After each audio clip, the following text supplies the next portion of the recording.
let's look at example C and make sure that we do this correctly. We want to use the product rule because when I look at this parenthesis right here, I think of that as one factor, and the other factor has an x in it. So you can think of that -9 as a constant and you can pull it out. But I usually just think of, let's let -9x be my first factor, and I'll let the quantity 4x cubed minus 7x all squared be my second factor. And so if I want to find the derivative using the product rule, I am going to multiply the first factor, which is -9x, times the derivative of the second factor, which is 4x cubed minus 7x, the quantity squared. Remember that that is something squared, so we don't want to have to multiply it out. We want to use the chain rule. Then plus the second, which is 4x cubed minus 7x, the quantity squared, times the derivative of the first. And my first was 9x. Okay, so we have technically the derivative, we have the outline of what we're going to do for the derivative. The first times the derivative of the second plus the second times the derivative of the first. So now I'm going to go ahead and take those derivatives.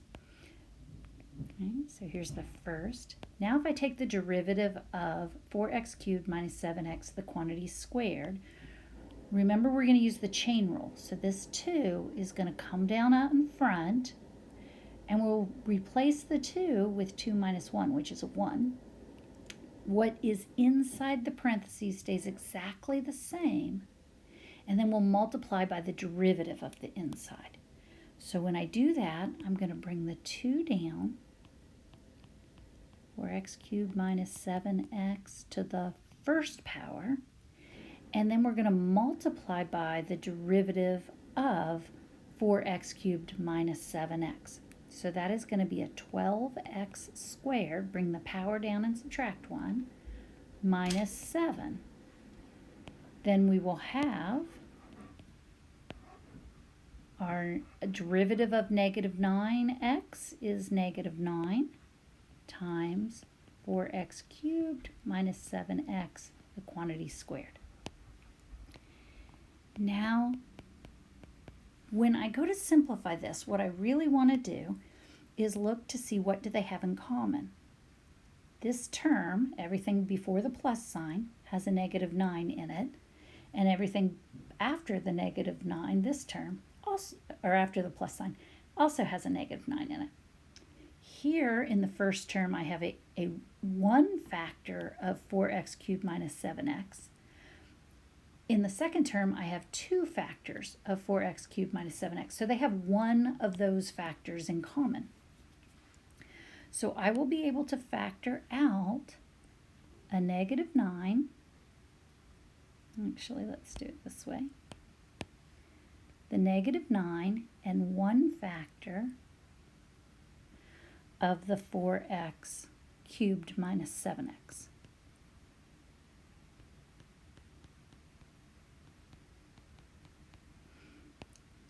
Now I want to look at what I have left. So in the first factor, I have an x, I have a 2, and I have a 12x squared minus 7. So that is going to come right here. 2x times 12x squared minus 7. Then I'm going to bring my plus sign down. And remember, I factored out one of the 4x cubes minus 7x. So I still have one left in that second term. So now all I need to do is simplify what's inside the brackets. have, if I distribute my 2x through these parentheses, I'll have 14x to the third power minus, I'm sorry, not 14. 2 times 12 is 24. I was looking at the next term, getting ahead of myself. 2 times 12 is 24. X times x squared is x to the third.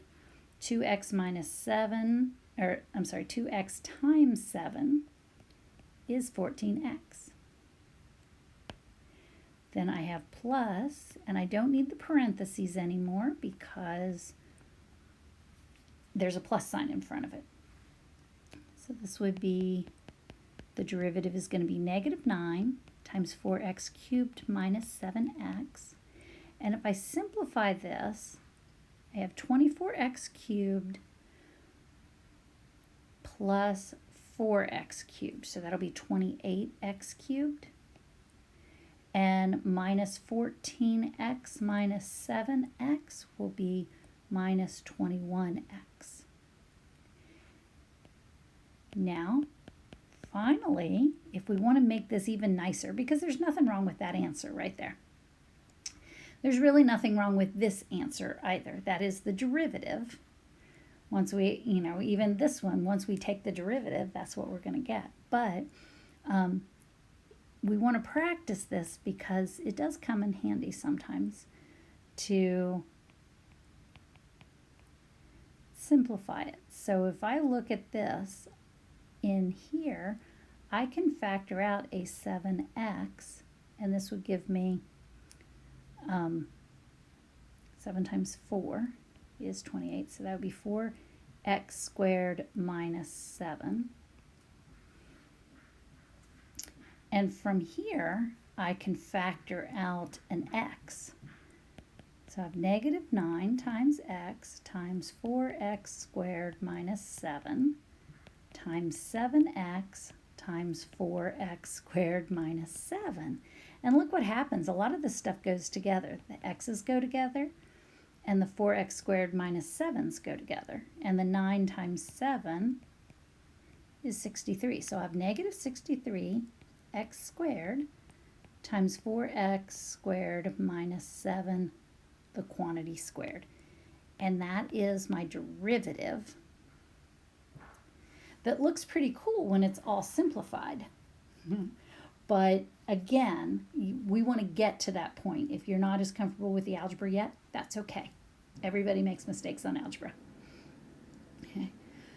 All right, so let's take a look at example D. This is using the quotient rule. So I will look at my numerator that I recognize I'm going to have to take use the chain rule when I take the derivative of it, and I look at the denominator. So remember that the derivative is going to be the bottom times the derivative of the top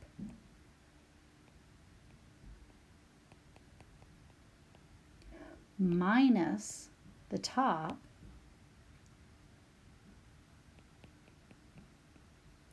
times the derivative of the bottom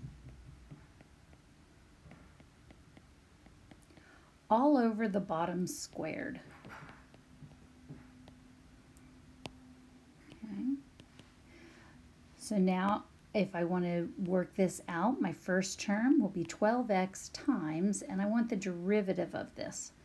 So again, I've got to take this 3 and bring it down and subtract 1.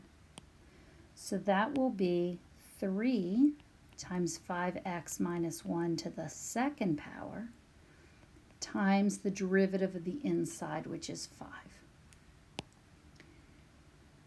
Then I will take the derivative of 12x in the second term, which is just 12, and then I'll multiply that by 5x minus 1 cubed, and that's all over 12x, the quantity squared, which is 144x squared. And now I'll do the same thing I did in the last problem. I'm going to take out what we have in common. So I've got a 12 in both terms, and I've got 2 5x minus 1's in common. So that's going to be pulled out. 12 times 5x minus 1 to the second power. And then what do I have left? I've got an x, a 3, and a 5. So I'll have 15x minus, and notice that I didn't lose the parentheses here. I've got 5x minus 1, a 5x minus 1 factor left. And the reason that I didn't get rid of the parentheses is because I have a minus sign in front of the parentheses. So I need to be very careful that I don't mess up my sign. Okay. Now I can also say, oh, well, look, 12 goes into 144 12 times, so I can cancel that. And I end up with 5x minus 1 squared in the numerator. And this becomes 15x minus 5x, which is 10x. And then a minus a negative 1 will be a plus 1. And in the denominator, I have 12x squared left.